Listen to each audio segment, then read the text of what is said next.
In 1870, Phoenix was nothing. Not a small town, not a struggling settlement, nothing.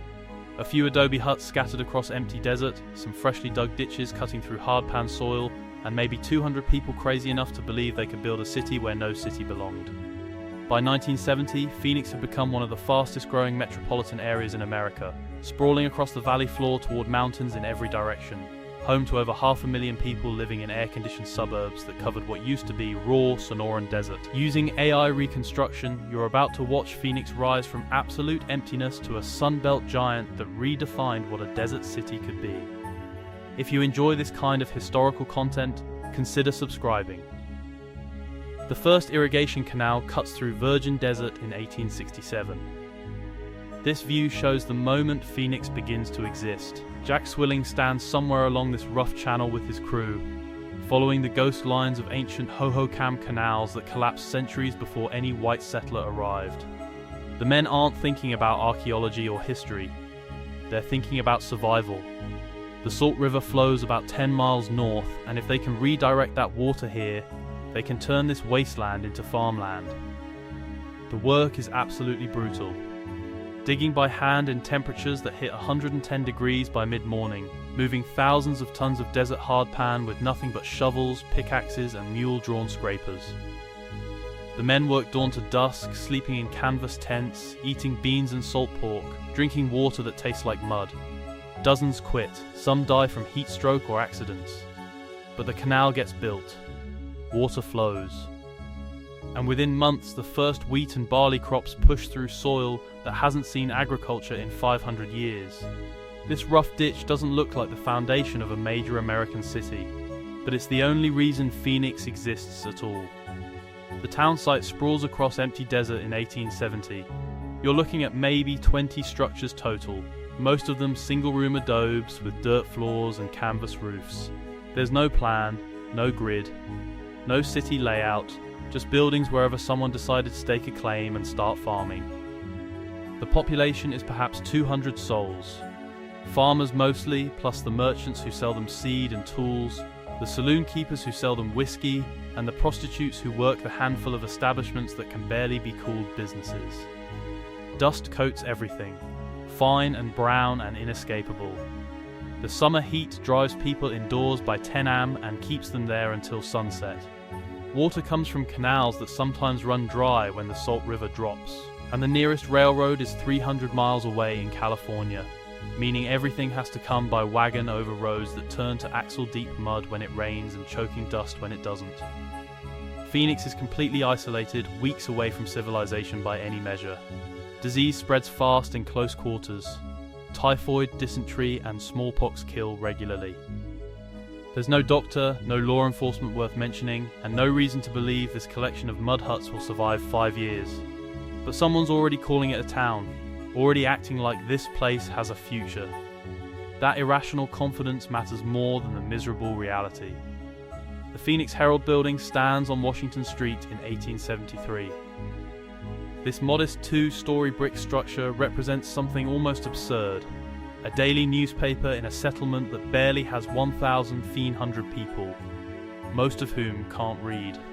The men standing outside the entrance aren't posing for posterity. They're pressmen and typesetters on an ordinary afternoon, taking a break from the noise and heat of the printing room. But their presence tells you everything about early Phoenix. Someone invested serious money in a printing press, in daily editions, in the idea that news and information matter even in the middle of the desert. The building itself shows real ambition. Actual fired brick, not sun-dried adobe. Proper windows with glass, not just open holes with shutters. A painted sign announcing the business. This is permanent construction meant to last decades, not temporary shelter meant to survive one summer. The street is still dirt, rutted from wagon wheels, turning to sticky mud when the monsoon rains come and choking dust the rest of the year. But the buildings going up around the Herald office are substantial. 2 and 3 stories, solid stone foundations, businesses that expect to be here in 1880 and 1890. Phoenix isn't just gambling on survival anymore, it's building like it already won the bet. By 1885, Phoenix has a grid. You're looking at one of those promotional bird's-eye lithographs commissioned to attract Eastern investors and potential settlers, but unlike most frontier town propaganda, the reality actually matches the image. Those aren't aspirational farms drawn to fill empty space. They're real fields, hundreds of them, spreading across the Salt River Valley in neat rectangles, all of them fed by an irrigation system that now covers over 400 miles of canals and laterals. This is what Phoenix truly is at its core. Not a mining town like Tombstone, not a railroad hub like Tucson, an agricultural colony built entirely on redirected water and the engineering legacy of a civilization that died out 400 years earlier. The mountains frame everything. The McDowell Range to the northeast, Camelback to the north, South Mountain to the south, all of them sharp and close and absolutely unforgiving. The farms stretch toward them in every direction. Green squares against brown desert, an artificial landscape that shouldn't exist. The vignettes around the border of the lithograph show schools, churches, a courthouse, a business district, all the infrastructure of a permanent American settlement. Phoenix has 2,500 people now, plus another few thousand scattered across the surrounding farming communities. It has a volunteer fire department that's only moderately effective, a marshal who keeps order most of the time, and politicians who are already scheming to steal the territorial capital away from Prescott. Phoenix isn't hoping for a future anymore, it's actively constructing one. Central Avenue runs straight through downtown Phoenix in 1889, and you can see the entire city from this rooftop vantage point. The street is graded dirt, wide enough for 2 freight wagons to pass each other, bordered by wooden sidewalks that keep pedestrians above the mud and dust. Those buildings lining the avenue are getting serious now. 3, 4, even 5 stories, brick and stone construction, built by merchants and investors risking actual capital on Phoenix's permanence. The city just became Arizona's territorial capital, winning a vicious political fight against Prescott and Tucson that involved legislative bribes, newspaper propaganda, and backroom deals that would make modern lobbyists blush. That victory changes everything. Territorial government workers need housing. Lawyers and lobbyists need hotels and office space. Land speculators need banks.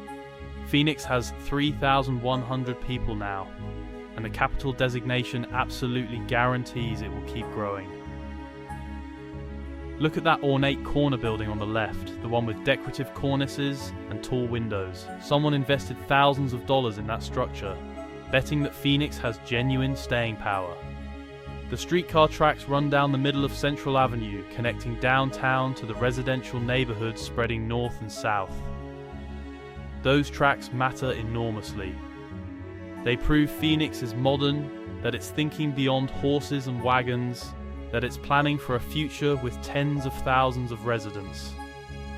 The Arizona Territorial Fair brings crowds to Phoenix in 1897. Washington Street fills with ranchers in wide-brimmed hats, farmers in work clothes, territorial officials in suits, and townspeople celebrating 27 years of Phoenix history like it's ancient civilization.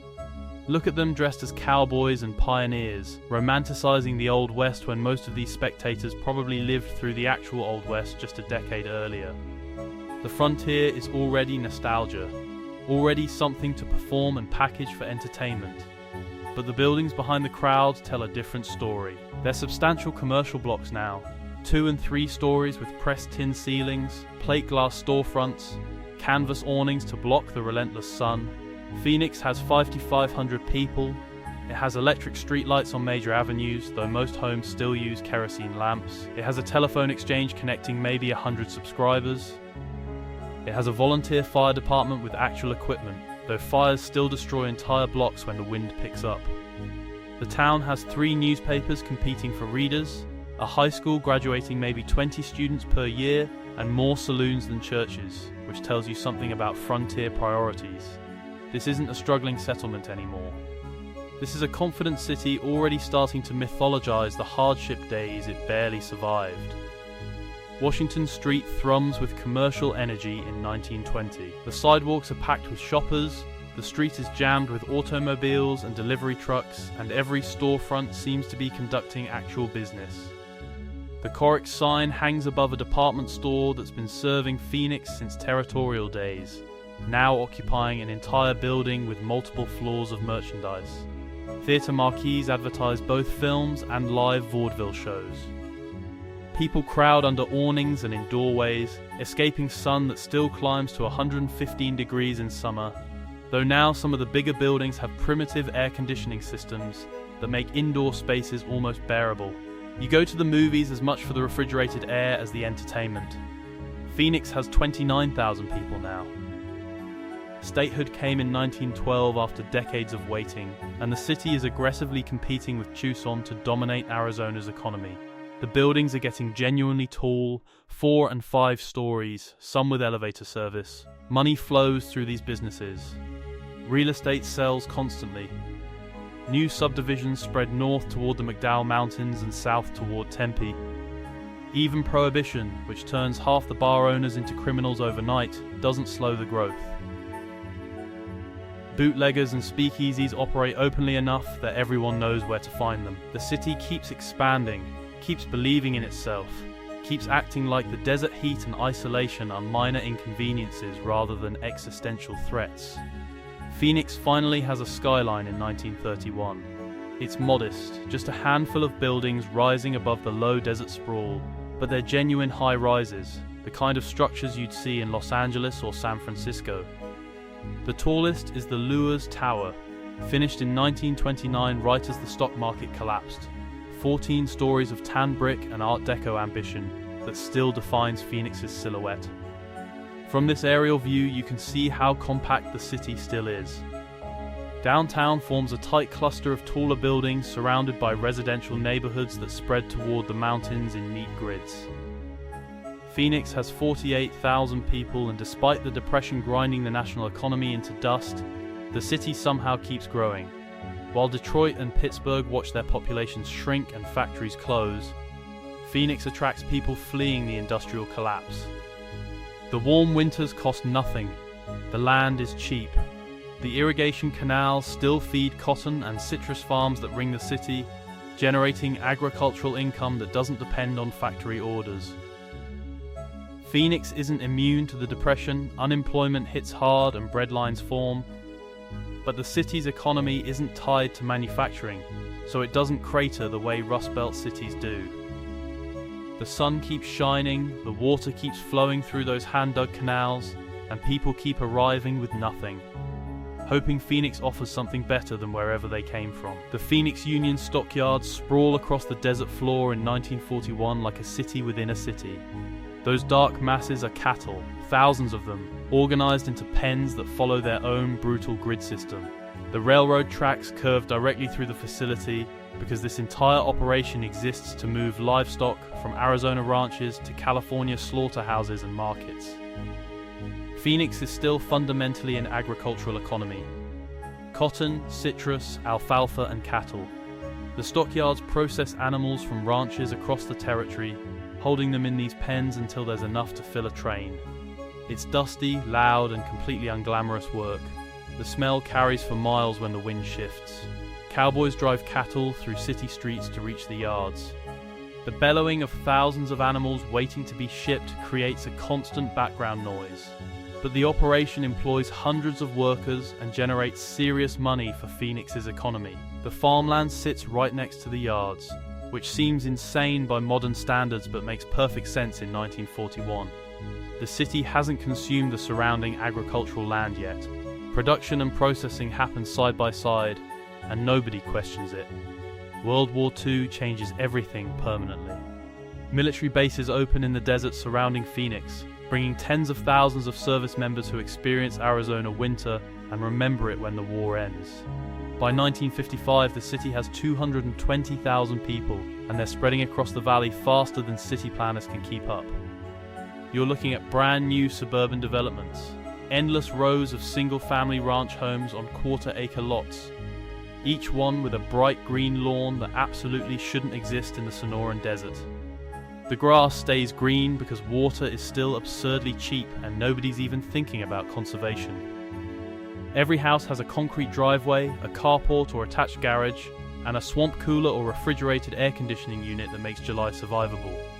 The streets curve and wind instead of following the rigid downtown grid. This is post-war suburban planning designed entirely around automobiles and families who want maximum space between themselves and their neighbors. Phoenix has become the prototype for Sunbelt sprawl. The houses are affordable, mass-produced, almost identical. The weather is perfect from October through April, and there's always more desert to bulldoze and pave. Air conditioning makes it all possible. Without it, nobody lives here in summer. With it, Phoenix becomes the fastest growing city in America. By 1970, Phoenix has absolutely exploded. Downtown sits small and almost insignificant in this aerial frame, a tight cluster of high rises surrounded by an ocean of suburban development that stretches towards South Mountain in every direction. The city has 580,000 people, and you can see where every single one of them lives from this one photograph. Subdivisions fill the valley floor in relentless geometric waves. Some neighborhoods are mature with trees and established landscaping. Others are brand new, raw dirt with houses under construction and streets still being paved. And beyond those, you can see the next developments already platted and graded, waiting for the builders to arrive. Phoenix is adding 20,000 people every single year. The sprawl is functionally unlimited. There's no ocean-stopping expansion, no mountains blocking development, just flat valley floor that's cheap to grade and build on. The city that started as 20 adobe huts around a hand-dug irrigation canal has become a metropolitan area that completely redefined what a desert city could be.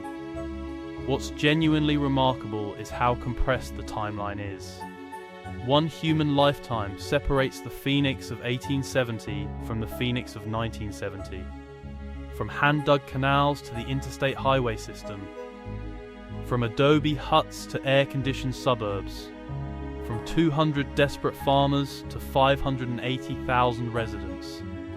The city that had no rational reason to exist became one of the largest in America by simply refusing to accept the limitations of its environment. If there's another frontier city or moment in Western expansion you'd like to see brought to life through AI reconstruction, let me know in the comments below. Again, thank you so much.